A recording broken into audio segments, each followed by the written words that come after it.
to another episode of Wabak Murtabak. Of course, it's me, Junsen here, and my partner in crime, we have cousin Roy. What's up, peace. Yeah, what's up, what's up? And of course, today we're going to be talking about football, and we have a lot of football fans here today. And it's a very special day today. It's a blue day, as you can see. Most of us are wearing blue. And also, we have a very special day, as I mentioned just now. We have two Chelsea fans for the first time in this show today. We have Jang. And of course, joining us for the first time, we have Kevin. What's up, Kevin? What's up? What's up? By the way, Kevin, your name in the show is Galaxy S20. Yeah, it's my phone. I didn't bother changing. It's my He's first trying time to show off his new phone. I was like, wait, hold up, what? Okay. Zimba has gone with some Japanese actually. I don't know what Sheng's What name does is. a Japanese name say, actually? Maybe the guy in the comment, hey, My name Galaxy, basically. Yo, Galaxy, what do you think about Chelsea? Hey, so anyway, just right quick, what do you think about the win just now, 4-0? Oh, it's superb to have Chilwell in the team now. It makes a big difference that we have a decent left back for once. After Ashley Cole left, right? Yeah, after Ashley Cole, we've been trying to replace him with Alonso and Emerson, and it's just, I mean, Alonso's quite good going forwards, but defensively, it's a bit lacking. So, except for Conte's 3-4-3 tactic, where Alonso plays as a wing back, you put him in the back four, it's pretty disastrous because he's quite slow. So every time when he goes up, he leaves the open space at the left back, and he can't recover back in time. So I guess he scored the first goal, right? Yeah. And then the last two goals, the penalties. Oh, penalties. Yeah. What do you think? I think one was won by Abraham. The other one was won by Kai Havertz. Yeah. And also, Chilwell did the cross for Zuma, the second goal. So he had a goal and an assist. So what do you all think about how Frank Lampard is doing so far, man? I think we are. Still early, I think we are a work in progress, I mean, let's not kid ourselves, We can spend 300 million, 400 million, but we're still a work in progress, At the end of the day, it's all about finding the right balance in the team at the moment. And I know Frank's got a lot of work on his hands. The defense needs a lot of work. In attack, we are still struggling in a way, but I think today is a pretty good positive result, I guess. Actually, to be honest, the game all well and done. What do you think about his touchline fight spats? So he had one with Mourinho the other day, right? He went up in Mourinho's face and it was like, I don't know what it was about something. And then the other day with Klopp again. So Lampard is starting to develop a knack for, kind of screwing up and telling the other fella to shut the fuck up. I think that's good. It's good. I mean, it shows the passion, the fiery passion. If Lampard's going to sit down on the bench all the time, and the team is losing and it doesn't show any passion, of course the players will react the same way. So I guess it's a good thing. He doesn't have any respect for Mourinho. He used to be. He does. He does have respect for him. I mean, he basically told Mourinho he's shit talking nonsense, right? Yeah, I mean, Mourinho was trying to round him up because the day when Chelsea was losing 3-0 to West Brom, they showed a picture of Lampard sitting at the bench and didn't stand up. And the day when Chelsea was leading 1-0, Chelsea was at the pitch side screaming. So Mourinho went up to Lampard and said, the day you were losing 3-0 and you were sitting on the bench, now you're leading 1-0, why are you going up? So but Lampard's then said that he's playing Crystal Palace this week. And he was proficient in his praise for Roy Hodgson, and said, no, with him, I won't do anything, I will never talk back to him. So it seems like Lampard never really had no affinity for Mourinho. He's just a London. No, I mean, after the post-match, he did say he's fine with it, Mourinho. It's just that at the moment, heat of the moment, usually words flies out. It's like in the middle of the match. I mean, when the passion is there, you might say the four-letter word something. So especially after the match all done and dusted, I mean, it's okay. I wouldn't say, especially now with the empty stadium and you can hear every single thing. Yeah, I mean, but I wouldn't say it's a lack of respect for Mourinho. It's just that Mourinho is the one who likes to pick fights. So when you have an opposition manager who likes to pick fights with you, your gaffer is gonna stand up there and say a few words back. And I think it's all in good. It's not about lack of respect, but it's in the heat of the moment kind of thing. Okay. All right. Come on, we know Mourinho. He's been manager for Chelsea and MU as well, so you know his character. Yeah. So now, Spurs got some good players. Vinicius. I'm not sure if you guys see him play. How do you think their team will be developing this year? Who? Spurs. Spurs. Well, the thing about Spurs is Spurs will always be Spurs, like, for Best start. for everyone who supports the London club, Spurs will always be Spurs, like, now they have Mourinho. They'll screw up themselves somehow.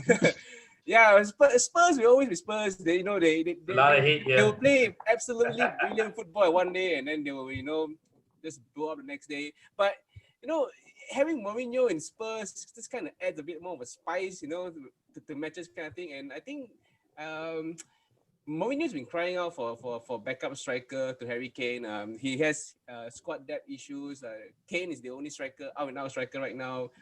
Son Heung-min, They got Bill. Bill actually can bear the striker actually, but but we're not sure about Bale's fitness right now. Right? He's not a conventional striker. Yeah, Bale plays more golf than football for the past 12 months. So yeah, that's because he was still happy at Real Madrid. It was golf, Wales, and Real Madrid, something like that. But here's the thing. In Spurs have never spent this kind of money ever with any of their managers in the past, 750 years. So now if you look at it, just because Mourinho's there, this Bale's wages is super high. I think it's whatever, 300 or But he came on a free transfer. I mean, it's a free loan. He's Yeah, just paying half his wages. but wages. the other buys, bro. Yeah, but his other wages buys- itself is sky It's high. sky Sky high. They never paid that kind of I'm- wages before. So and then they bought like 4 or 5 players, 27, 30. They had Rigolian, yeah. They bought Rigolian. Yeah. When And they have Joe Hart. this kind of They money have Joe Hart. on free, Joe Hart on free, but they never had this kind of money. So how come now Spurs seem to be spending money with Mourinho there, but they never did it? Pochettino never had this kind of support. Pochettino had come out in press conferences and said that, hey, I don't think I'm having enough support. I don't know. I think I'm just a coach. You can go and check. I'm just a coach. I think in some instances I'm just going there telling them what to do on the pitch, but I'm not a manager because I don't have. But now with I guess Mourinho there, when Daniel Levy signed Mourinho might have said, if you want me to manage your team, I'm sure you need to provide me some funds. Because we know Mourinho is not someone who builds the team next 5 years. He wants the instant success or instant, the current squad. He doesn't want to build a squad for 2 to 3 years down. So But why I'm pretty would sure they- he need a deal with Daniel Levy. You're going to sign me in? At least give me some funds at the end of the transfer window. so you think Daniel Levy came into Mourinho? Yeah, I'm sure. If not, he wouldn't have taken up the job. Yeah, but I think at the end of the day, it's unprecedented times in football right now with COVID-19 and all, and prices are going out of the windows. And sometimes when you get a good deal, you get a good deal. Bale, Spurs signing Bale is one of those deals that you don't get every day. Real Madrid are so desperate to get rid of Bale that they're willing to put like more than 60% of his wages. So even if sky Say high, like how should want to get rid of drink water?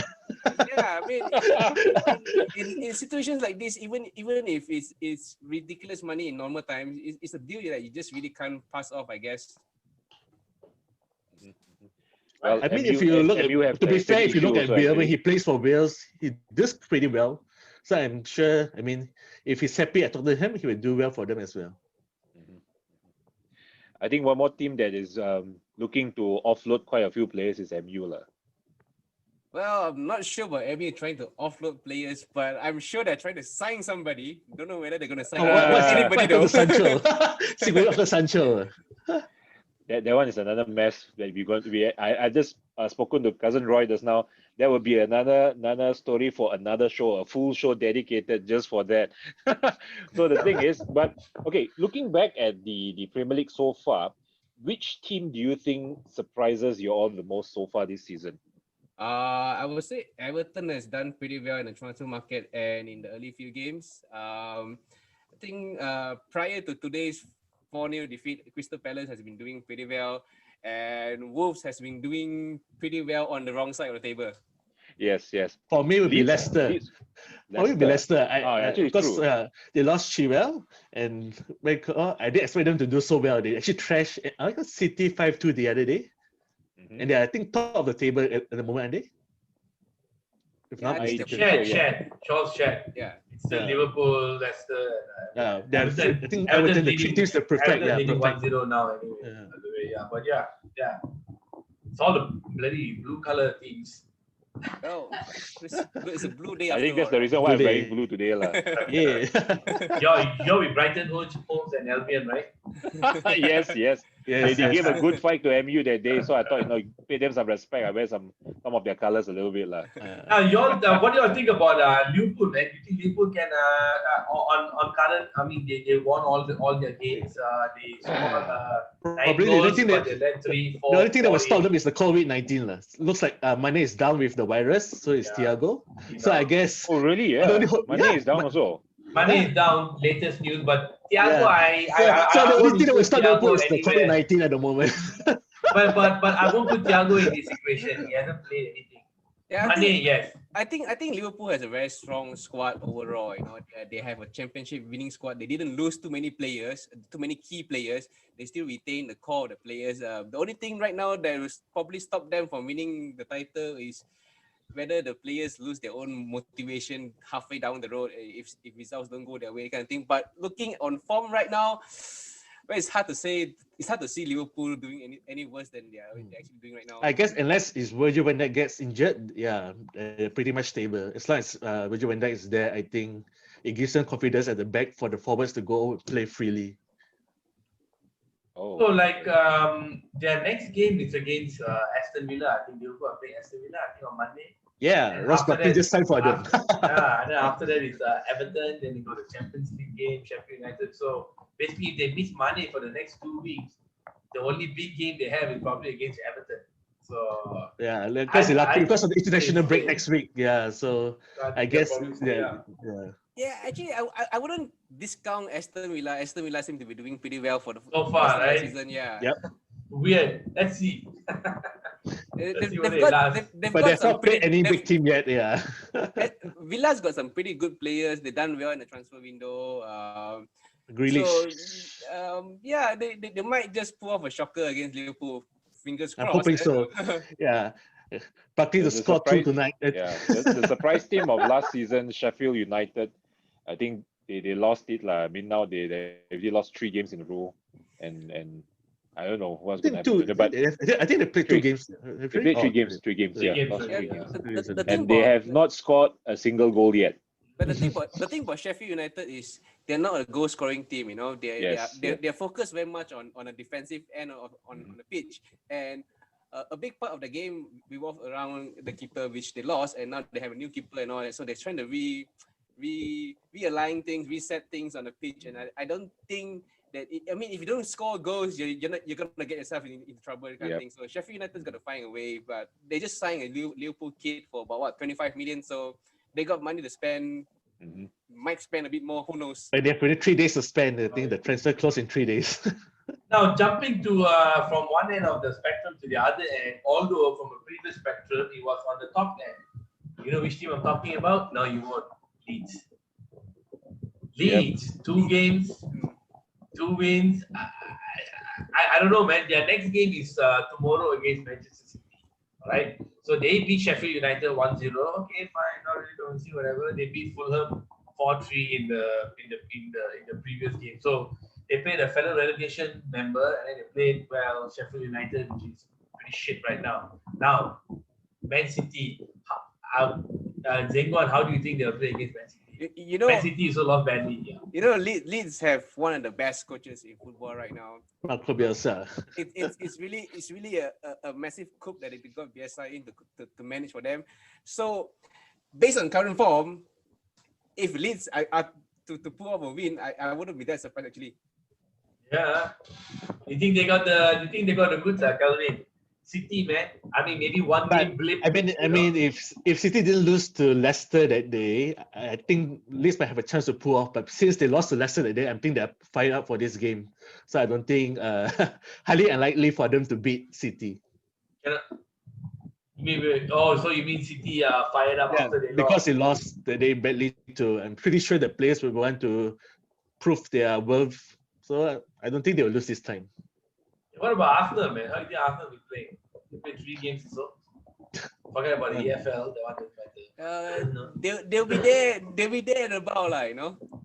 I mean, West Ham 2-1, Fulham Yeah, 3-0. West Ham is kind of a surprise. I expected them to be a bit more shit this season, Yeah. but turns out they're not. Yeah, look, I think Arsenal I mean, we're around this. They're fighting for Europa, probably around 6th or 7th place. I can't see them ahead of Liverpool, City, Chelsea, MU, Tottenham, Everton. It's amazing that nobody's excited to talk about Arsenal. I wish Jay was here. Okay, so Everton got James Rodriguez and this guy Dominic Calvert-Lewin. Yeah, And this guy seems yeah. legit. This Dominic Calvert-Lewin guy seems legit and English. He just got an English call up. Zigwan, what do you think? Talk to me. Yeah, I think he's probably the next best English striker in England, right? After Harry Kane. I don't know whether he's that sharp, but he got something right. He got the instincts right. Do you think? Yeah, right now he's playing a pretty complete game because he started off as a winger. Now he's moved on to the middle, so he's got a bit of every aspect in his game. He holds the ball up well. He can hit the ball. He's good with both feet. So, he's pretty damn good actually right now. Yeah. Because Ancelotti's a fantastic coach, so I mean he plays to his strength. But I'm not sure whether Southgate has the tactical nous to utilize the English players. I mean, you see Sancho playing for Dortmund and Sancho playing for England is a big difference. So it just depends on the manager and system. But bro, form is form. Right? If the guy is on Sancho is form, on form for Dortmund and then he plays for England, he looks pretty lackluster. But he's in what do you call that? Germany. I feel like a guy on form, the guy to pick. Like if Vardy is on form, the England team will always pick him. Yeah, I mean. Yeah. I mean, the problem is he's not playing for Big Four. That's why he's not in the team. If you make me the England manager, I'll put Calvert-Lewin in there. I'll put him in straight away. I agree. Yeah. Especially in his next few games, it's not so heavy. I think that guy. There's something, man. I don't know.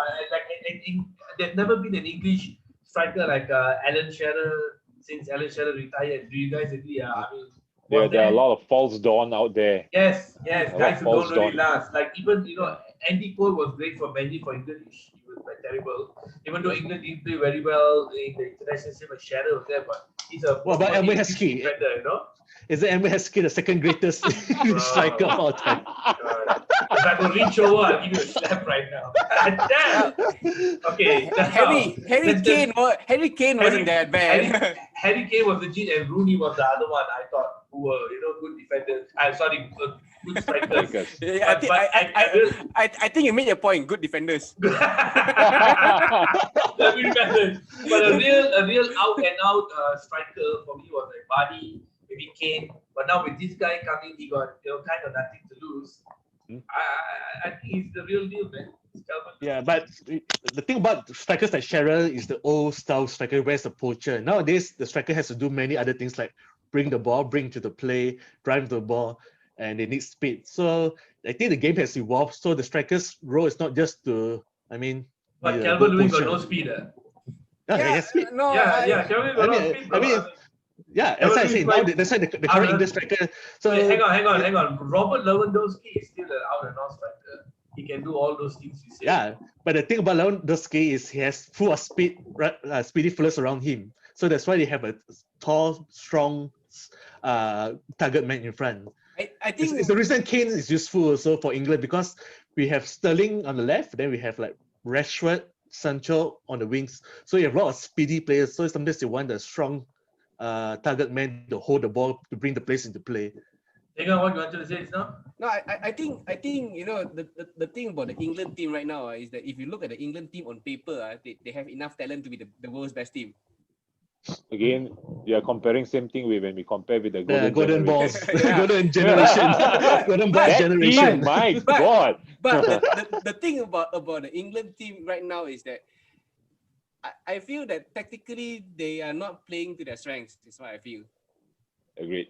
Yeah, I mean, if you look on paper right now, they are probably one of the best England generation, in terms of talent, But when it comes down to the punch, they just don't deliver, Performance are a bit sideways passing, backward passing. There's no real penetration kind of thing. Is Calvert Lewis going to change things? I'm not sure, but he might be an upgrade, or he might be an option to when Harry Kane is ineffective. A good option. I think it's a good option to have. Yeah, a different somebody striker else, to different abilities. and especially since he's sharp, can try, because a person who's sharp, he's especially for strikers. Whenever you're on form, they carry it a long way, bro. Carry it a long way. And when you see people who are no form, that's why everyone starts talking about it. Yeah, but England's striking options are not the biggest problem right now. England's biggest problem right now is the goalkeeper. Anyway, we talked about England another time, just EPL and like teams that were doing well. We kind of got sidetracked a little bit with this England thingy. So anyway, back to the EPL. So anyway, kind of an interesting start. I didn't expect. I think it's only 3 games. Can't really say much of it, but I think the usual suspects are up there. But with now the transfer window closing in, are you planning to? I mean, are you going to see any? Do you think there's going to be any surprise coming this closing of this transfer window? I think the surprise will be if Man United sign somebody. Don't lie like that. We've seen United getting linked to so many players and sign nobody. But that has been always the same thing over the years. So Yeah, for me, so- it's nothing different. Yeah. Okay, before we close, let's just quickly go through the Champions League. The draw just came out, and what do you think about the draw? Very quickly. I'm pleased with the draw. Very pleased with the draw. Pretty good draw. I think Chelsea had a good draw. I think Liverpool had a good draw. I think Man City had a good draw. I think Not Man MU, man. United The draw was made by Didier Drogba and Florent Malouda, so they did they picked the right teams for Chelsea. But looking at it, I think Group G will be the one of the killer team. Group G and Group A. With Group G, you have Juventus and Barcelona. That's a good matchup actually. You get to see Ronaldo and Messi. Ronaldo play in against the group Messi. match. And then in the same group, you have Dynamo Kiev and Ferencvaros. I always can't pronounce his name. This team. It doesn't really matter actually, because one of them is going to the Europa League anyway. And then Group A, we have Bayern, Atletico, Salzburg, and Lokomotiv Moscow. I think First place will be Bayern probably. Then second will be either Atletico or Salzburg. Yeah. Atletico have the kicker and the biter now as a striker, so I think. Yeah, Suarez. something Yeah. And then Group B, we have Madrid, Shakhtar Donetsk, Inter Milan, and Bayern Mönchengladbach. I think that is also going to be another interesting group, and of course, Chelsea have a straightforward one. Chelsea and Liverpool, I think they have quite a rather straightforward group. I don't see any upset over there. And of course, MU will be pairing up with Paris PSG, Leipzig, and what's his name? Istanbul. Bas. Well, The The Turkish champions. Istanbul team. The Turkish champions. the challenge for United is to get into Europa League now. Oh. Sorry, I'm just kidding. So are you gonna? I mean, what do you think about the grouping so far? Do you think there will be any upsets in any of the groups? There's no easy game in football. Anything can happen. Form is a big thing. So, Grammar, you muted. last season is last season. This season is this season. So You just have to wait and see. The first 2 games will kind of decide how things are going to roll for the season to come. I mean this season, yeah. All right. Okay, so it looks like we have come to the end of the show, and once again, we'd like to say thank you very much. Thank you very much for coming in today. It's a blue day, as you can see today. So once again, I'd like to say thank you to Zhang and Kevin. And we'd like to say again, bye-bye. It's me, Junsen, and Cousin Roy. This is Peace Wabak out. Murtabak. Bye-bye. Peace. Out.